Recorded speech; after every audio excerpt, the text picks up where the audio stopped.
இன்னைக்கு சிறுவர்கள் விளையாடுகிற விளையாட்டெல்லாம் பற்றி சின்ன சின்னதாக கொஞ்சம் கொஞ்சம் பார்க்கலாம். எனக்கு முதல்ல ஞாபகம் வருது என்ன தெரியுமா? பம்பரம்.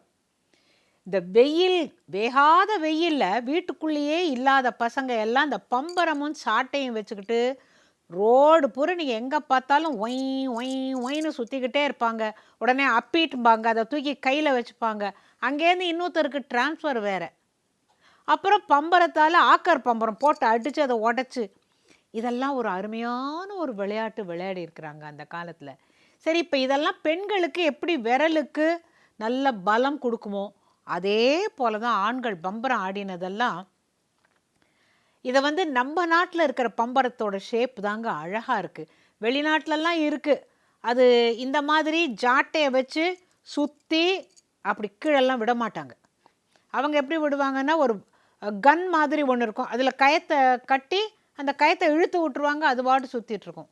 நம்ம ஊரில் அந்த சாட்டையில் அழகாக சுற்றி, அப்புறம் அந்த சாட்டையோட நுனியை விட்டு அது சிறன்னு வேற சுற்றிக்கும். அது ஒரு அழகு. விடுமுறை நாட்களில் அந்த அடிக்கிற வெயிலுக்கும் கையில் இருக்கிற சாட்டைக்கும் பம்பரத்துக்கும் சாப்பாடு மறந்துடுவாங்க, தண்ணி குடிக்க மறந்துடுவாங்க. எல்லாரும் இதுலேயே நிற்பாங்க. ஏய், உன் பம்பரத்தை வீடாம்பாங்க. எவன் கடைசியாக அப்பிட்டு எடுக்கிறானோ அத்தை தூக்கி அங்கே வச்சு மற்றவங்கெல்லாம் அடி அடின்னு அடித்து, அதான் சொன்னேன், ஆக்கர் பம்பரம்ன்ட்டு அது போட்டு அந்த ஆணியை போட்டு அடிச்சிருவானுங்க. சிலது மொக்கையாக போயிடும். அந்த மொக்கையாக இருக்கிற ஆணியை யார் வீட்டில் நல்ல தரை போட்டிருக்கிறாங்கன்னு பார்ப்பான். சொரப்பான தரையில் போட்டு சையான்னு சில சமயம் அதில் நெருப்பு பொறி வரும். அப்படியெல்லாம் அந்த ஆணியை போட்டு தேய்ச்சி, இது சரியாக இருக்கா பாருன்னு சூட்டோடு நம்ம கையிலெல்லாம் வைப்பாங்க. ஆண்கள் மட்டும் இல்லை இந்த பம்பரம் ஆடுறது, பொம்பளைங்கள்லாமும் ஆடுவோம். அது என்னன்னு கேட்டாக்கா, இந்த அப்பிட்டும் போது அடி தடி உத, கடைசியில் பம்பரம் உடஞ்சி போய் பேன்னு அழுதுகிட்டு நாங்கள்லாம் வீட்டுக்கு வருவோம். ஆனால் ஆண்கள் ஆடுகிற பொழுது அது அவ்வளவு நல்லா இருக்கும். எவ்வளவு திறமை வேணும், எத்தனை சுற்றினா அதை எப்படி கவுத்து விடுறோமா நிமித்து விடுறோமா எல்லாம் கணக்கு உண்டு. அப்புறம் அந்த அப்பீட்னு சொல்லிட்டு அதை மேலே போட்டு பிடிக்க தெரியலன்னு வச்சுக்கோங்க, மாட்டின்டான். ஸோ அப்பீட் கூட எடுக்க தெரியலையா, அது என்ன இங்கிலீஷ் வார்த்தைன்னு தெரியல, தமிழில் என்ன சொல்லியிருப்பாங்க அதெல்லாம் தெரியாது. ஆக்கர் எல்லாமே இங்கிலீஷ் வார்த்தை தான். ஆக மொத்தம் வெள்ளைக்காரன் வந்தபோது ரொம்ப ஜோராக எல்லோரும் பம்பரம் ஆடி இருக்கிறாங்க. அடுத்தது பம்பரத்துக்கு அப்புறம் எனக்கு நினைவுக்கு வருது என்ன தெரியுமா? இந்த உண்டி வில்லை வச்சுக்கிட்டு கூட அடிப்பாங்க. அதுக்கெல்லாம் கொஞ்சம் ரொம்ப திறமை வேணும். எவன் வீட்டு மாந்தோப்பு கிடைக்கிறதுன்னு பார்த்துட்டு இருப்பாங்க. அங்கே போய் மாங்காயை பார்த்து அடித்து அதை அங்கேயே கல்லில் நெத்தி கரெக்டாக ஒருத்தன் பொட்டலம் கொண்டாந்துருப்பான். டவுசரில் ஒரு உப்பு மிளகாப்பூ தூள் போட்டு அவன் எடுத்துகிட்டு வந்திருப்பான். எப்படின்னா, தெரியுமே, உண்டியில் எடுத்த உடனே இதெல்லாம் வேண்டிருக்கும்னு தெரியுமேடா அப்படின்ட்டு அந்த மாங்காயை நெத்தி அதில் உப்பு மிளகாத்தூள் போட்டு அவன் பல்லு புளிச்சு போகிற வரைக்கும் அதை சாப்பிட்லன்னாக்கா அந்த வெயில் காலமா அந்த விடுமுறை நாட்களா மறக்க முடியுமா? அப்புறம் இந்த கோலின்னு ஒன்று ஆடுவாங்கப்பா. இந்த கோலி எல்லாம் வச்சு அவங்க ஆடுவாங்க பாருங்க. இந்த கைகளுக்கு இதை விட ஒரு பலம் கொடுக்கவே முடியாது. இப்படி வச்சு அந்த நடு விரலில் வச்சு பார்த்து அப்படி அடித்து, அது அந்த கோலிகளை குறிப்பாத்து அடிக்கிறதுங்கிறது ஒரு அழகு. அப்புறம் ஒரு குழி வச்சுருவாங்க, ஒரு 1.5 இன்ச்சுக்கு ஒரு குழியை வச்சுட்டு இங்கேருந்து எல்லாம் போடுவாங்க. அது எவனான குழிக்குள்ளே போட்டான்னாக்கா அவன் தான் ஃபஸ்ட்டு ஆடணும். அப்புறம் எவன் ஓரமாக தள்ளி போட்டிருக்கானா, டேய் நீ ஆடுறா அப்படிம்பாங்க. அவன் பார்த்து ஒன்றொன்னா அடித்து அது எல்லாத்தையும் எடுக்கிறதுக்குள்ளே சில பேர் நல்லா தூக்கி போட்டு விட்டு அங்கேருந்து வா ஜான் போட்டுன்னு வாம்பாங்க. இந்த ஜான் போட்டுட்டு இல்லை முழங்கை போடும்பாங்க. இங்கெல்லாம் தேஞ்சு போயிடும். ஆனால் அந்த அப்படி விளையாடின பொழுது இருந்த ஒரு வெறி, அந்த ஒரு சந்தோஷம் நீங்கள் வேறு என்ன ஆடினாலும் இருக்காது. ஏன்னா அந்த சின்ன வயசில் எல்லாத்துலேயும் நாம் முன்னுக்கு வரணும் அப்படிங்கிற ஒரு ஆர்வம் இருக்கும்.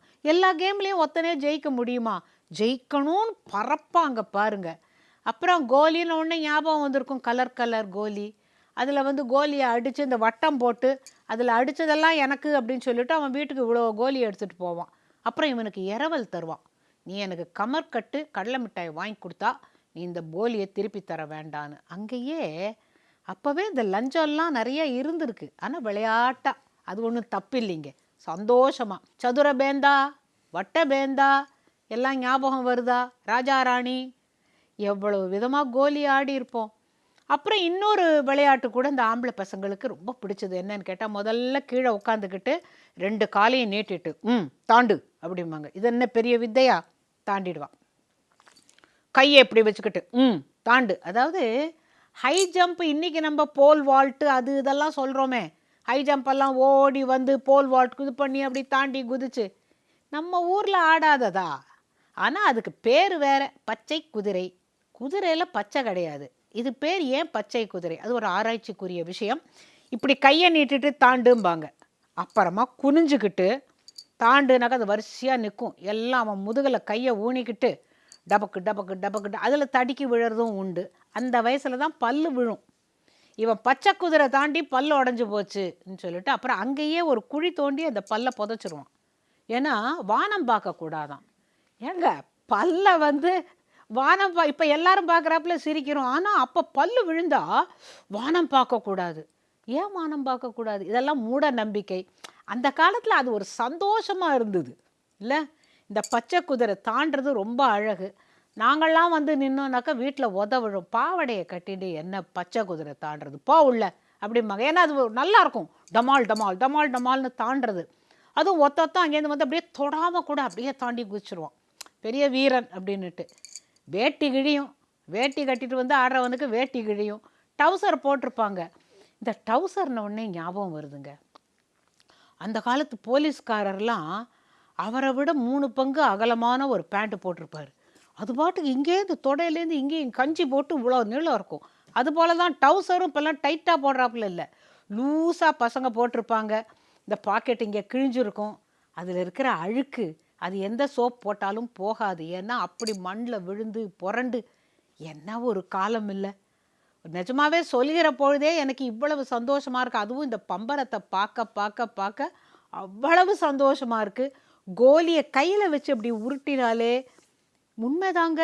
இப்போ நீங்கள் இந்த ஃபிசியோதெரப்பி சென்டருக்கெல்லாம் போனீங்கன்னாக்கா இதெல்லாம் நம்ம ஏதோ பண்ண சொல்கிறாங்களே, எதையோ கொடுத்து ஒரு பந்தை கொடுத்து அப்படியே நீங்கள் அதை அப்படியே அமுக்கி அமுக்கி கையால் எடுக்கணும். இது நாங்கள் ரப்பர் பந்து பேய் பந்தெல்லாம் ஆடி அது கிழிஞ்சு இல்லை, யார் வீட்டு கண்ணாடியோ உடச்சி நான் இல்லை நீ இல்லை, கடைசியில் ஒத்துரும் சொல்ல மாட்டோம்.